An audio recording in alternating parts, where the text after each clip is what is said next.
শুধুমাত্র ছেলের মারাই ছেলেদেরকে কষ্ট করে বড় করে। 24 ঘন্টায় কয় ছেলেকে কষ্ট করে বড় করছে, ছেলেকে কষ্ট করে বড় করছে, বিদেশ পাঠাইছে। কেন পাঠাইছে?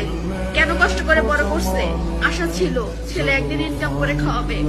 কিন্তু মেয়ের বাবা মারা কোনো আশা করে যে মেয়ে একদিন খাওয়াবে?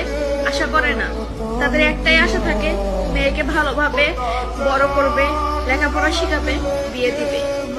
একটা মেয়েকে বাবা মা বড় করে 20 বছর পর্যন্ত লালন পালন করে, লেখাপড়া করে বিয়ে দেয়। আমরা এসে কি করি?